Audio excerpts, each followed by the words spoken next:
here in front of Granada Parkland, which is used as horses grazing fields. Beautiful, isn't it? But sadly it's under threat because the government have put a spatial framework plan in place to identify all the land which is free for development in the Dane Bank area. Very, very sad, but this could all go very soon. I recently wrote to our Member of Parliament, Gwynne, with about 12 questions concerning the land. Now, he promptly got back to me answering every single one of them in great detail, and more importantly acknowledging the fact that it is protected green space. Now, Gwynne is a fantastic person to have on board supporting this campaign. He's got a wealth of knowledge because he's got a great background and connection with Reddish, Denton and Dane Bank, and it is with his valued support that this case is going to be won. This is the horses' stables you can see behind me. Now, the amount of people who use this on a day-to-day basis, males, females, young, old, there's something here for everybody. And again, it's that escapism thing of when you've had a stressful day at work or stressful day at school, this is their solidarity, somewhere to escape and do something they enjoy. The government are going to have real battle with people coming into the doctors complaining about stress, because what you've done, you've taken away their hobby that they used to enjoy and felt free to actually come out here and make something and do something with their life. But instead, you're going to make them sit at home or hang around on the streets. What happened to safety for our children? What will happen to all those people if you take that away? If these building plans are approved, that lot will be flattened. We need to do something about it, and we need to do something fast.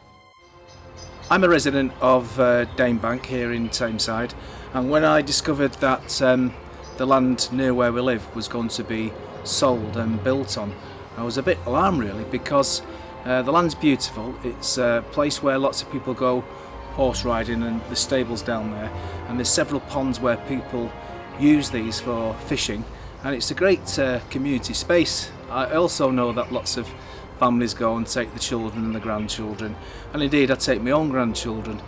There's an initiative by the government, and it's obviously affecting Manchester, and it's called the Greater Manchester Spatial Framework, and this is the guidance and legislation whereby Tameside are looking for land to build upon. So, long story cut short, I discovered with Steph, who's also involved in this campaign, that there is an issue with leases exchanging hands and builders looking at the land, and we were told on the 16th of June 2016 that yes, the Tameside Council are in dialogue with a builder. They're called Wayne Homes, but whether it's Wayne Homes in the future or another builder or developer, it's clear that it's wrong. This is one of the ponds of the Dane Bank Angling Club. Now, it might be quiet now, but at weekends you would not believe the amount of people who rely on coming down here in this peace and tranquility to just do a hobby that they enjoy.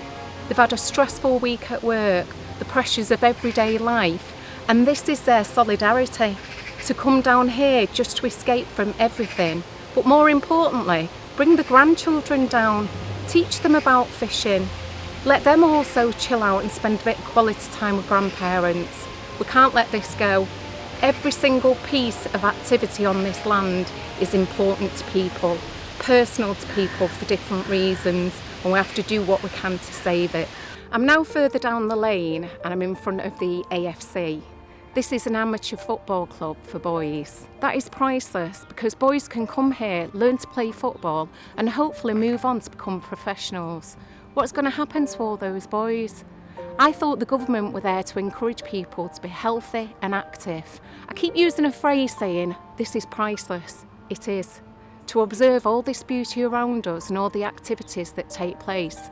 But unfortunately, priceless isn't the case, because this land has got a price on it, and it's available to all those who can afford it to develop it into houses. Just at the back of me now you can see the cricket club. Now the cricket club is amazing. It's not just there for the young people to play cricket, even the older people will get involved playing cricket. And again, the activity thing comes into it where everybody's keeping fit. But not only that, this is a place and it's a hub where all families can come, feel safe, socialise. A sunny day, they come out here, they'll have a nice drink, they'll watch the cricket, support the club. Now that might be safe at the moment, but there's price tag on everything. And who's to say, should the right money come along, even that'll be under threat.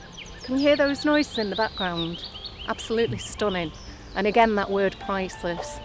The birds, the horses neighing, the ducks that are quacking, the wildlife on these fields and the trees around us. What's going to happen to all those? Now, we do have protected species on here, but as we all know, if a developer comes along, they will do whatever they can to say, that's okay, we've found a home for those bats now. Oh, that's okay, we've put that in place for those protected newts now. But no, what will happen to those, the birds, the horses? What made you start the campaign if there was one sentence? Why get off your backside and do it? You know, there's not only myself who feel like this, there's a whole host of residents, children. I mean, that's the other thing, that grandparents find this absolutely beautiful, to bring the kids down here and actually educate them, to do with a lot of things. Nature, the fact that it's a stress-free environment, it's just beautiful trees, water, them noises around you. That'll all go. Now, I know Tameside need money, and that's one of the reasons they're looking at land to sell, but it doesn't make it right. We're all taxpayers, we all pay our dues, and it's wrong for us to be downtrodden, as I say, and have to just take it lying down, and we're not prepared to take it lying down. Whilst time is ticking, it's almost early days yet. We've still got time to do something. So if we join forces and use all the skills of the people that live in this area, we should hopefully be able to come up with a plan whereby we can negotiate reasonably and explain that this just is not right.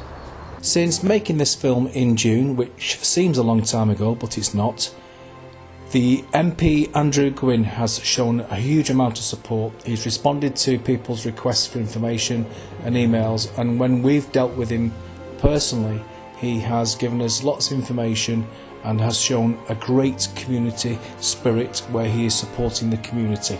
Please attend the meeting on October the 6th at Denton West Cricket Club, which is hosted by the Dane Green Space Facebook committee, which is separate from the way that we are tackling this campaign.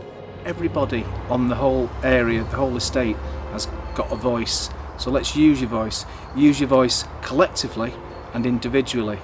Yes, we've spoken by email with Andrew Gwynne, the MP, and the councillors like Brenda Warrington and all the others, in fact. But what we have to establish is, does that carry weight? Does that carry credence? They've all said yes, they'll represent the views as us as residents, but what we have to do is not be reliant on any one person particularly.